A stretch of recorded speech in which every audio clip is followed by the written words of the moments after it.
Adu kuat Grip Jaya, Ormas bentukan Hercules versus pemuda Pancasila.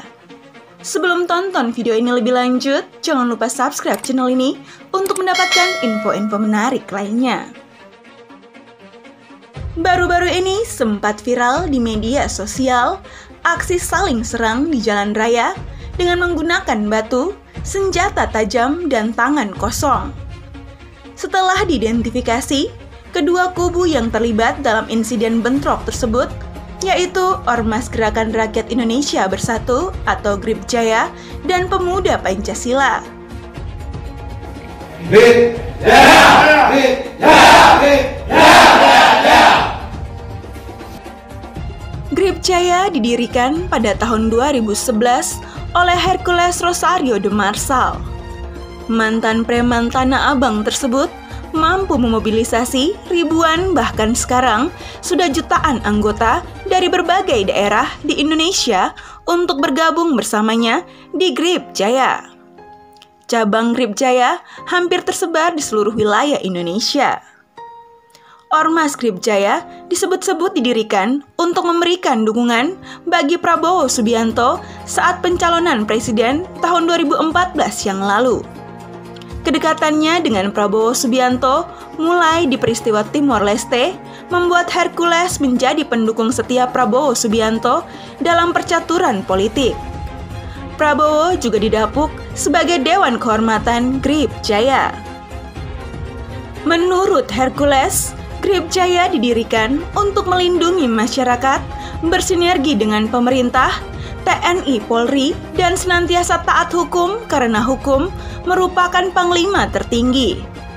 Hercules berharap semoga Grip Jaya semakin bermartabat, berguna bagi bangsa dan negara. Sementara itu, Pemuda Pancasila didirikan pada tanggal 28 Oktober tahun 1959 di Jakarta oleh Ikatan Pendukung Kemerdekaan Indonesia (IPKI). Pembentukan organisasi Pemuda Pancasila diprakarsai oleh penggawa partai politik Ikatan Pendukung Kemerdekaan Indonesia (IPKI). Para tokoh pemrakarsa IPKI diantaranya adalah Kolonel Abdul Haris Nasution, Kolonel Gatot Subroto, Kolonel Aziz Saleh, dan lain-lainnya.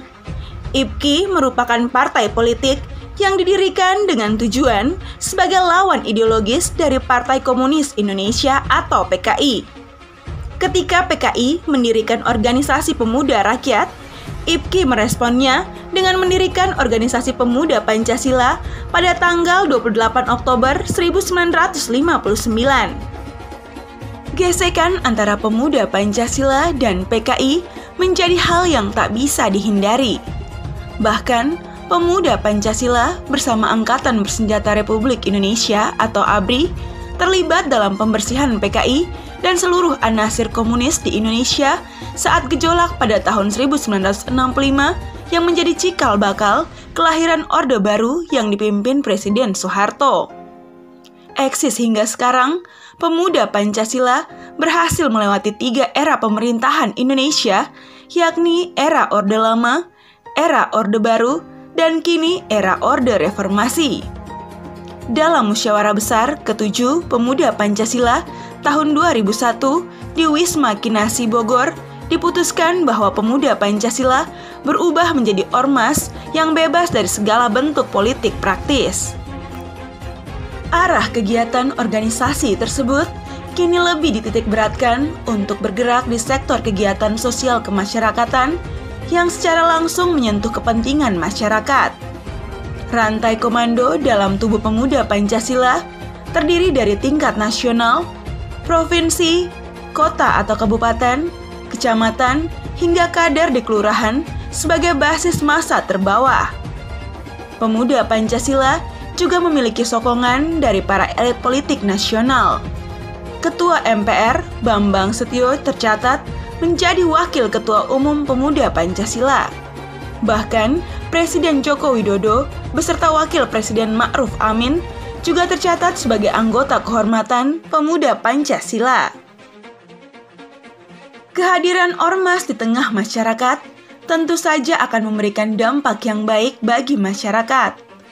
Namun, kehadiran ormas dengan berbagai latar belakang dan masa ormas yang mewabah sampai ke tingkat daerah tentu saja harus diwaspadai untuk menghindari konflik kepentingan dan persaingan di antara mereka.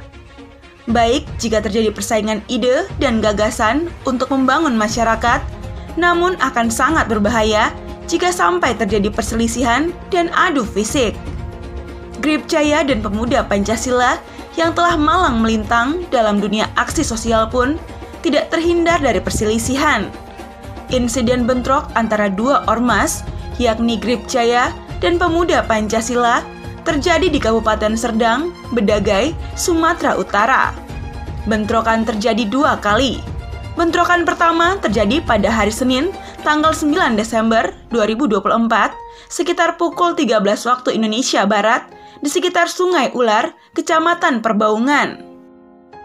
Perselisihan yang melibatkan ribuan massa itu bermula dari saling melontarkan bahasa yang kurang enak di antara mereka.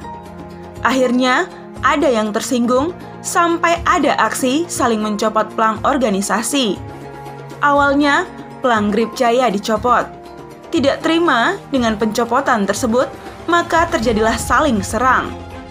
Polisi bergerak cepat karena kejadian ini melibatkan 2 ormas besar yang punya ribuan massa di setiap lokasi, sehingga sangat memungkinkan terjadi perselisihan yang semakin meluas ke berbagai wilayah. Pihak kepolisian tiba di lokasi dan melerai bentrok itu. Kedua ormas dibawa ke Polsek Perbaungan untuk dimediasi. Polisi melakukan mediasi hingga menghasilkan kesepakatan damai di antara kedua belah pihak. Namun, kesepakatan damai tersebut tidak bertahan lama. Situasi kembali memanas pada malam harinya. Kedua belah pihak kembali terlibat bentrok, di mana kali ini perselisihan terjadi di lokasi yang berbeda di dekat Mode Fashion, Kecamatan Perbaungan. Kedua belah pihak menggunakan senjata tajam, batu, dan perkelahian tangan kosong yang mengakibatkan seorang anggota Ormas Pemuda Pancasila mengalami luka di bagian leher dan kantor Grip di Sergai hangus terbakar.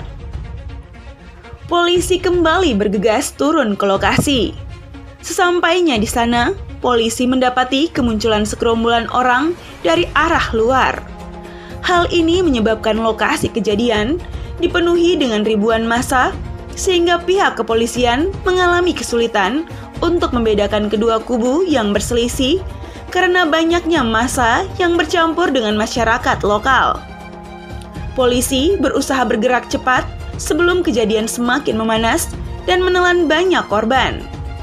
Polisi mencoba menenangkan situasi dan kembali melakukan mediasi pada dini hari yang dihadiri oleh pimpinan dari kedua ormas. Dalam pertemuan tersebut, kedua pihak sepakat untuk menjaga keamanan, mengendalikan anggota masing-masing, dan menghindari penyebaran berita hoaks yang dapat memicu konflik lebih lanjut. Kesepakatan ini diharapkan dapat menciptakan suasana yang lebih harmonis di masyarakat. Dari kesepakatan perdamaian tersebut, terdapat 9 pernyataan yang ditandatangani oleh pimpinan cabang Pemuda Pancasila dan Grip Perbaungan, termasuk pernyataan yang menyatakan bahwa kedua belah pihak tidak akan saling menuntut terkait bentrokan yang telah terjadi. Demikian adu kuat Gripjaya, Ormas Pimpinan Hercules versus Pemuda Pancasila. Jangan lupa like, komen, dan subscribe channel ini agar Anda tidak ketinggalan info-info menarik lainnya.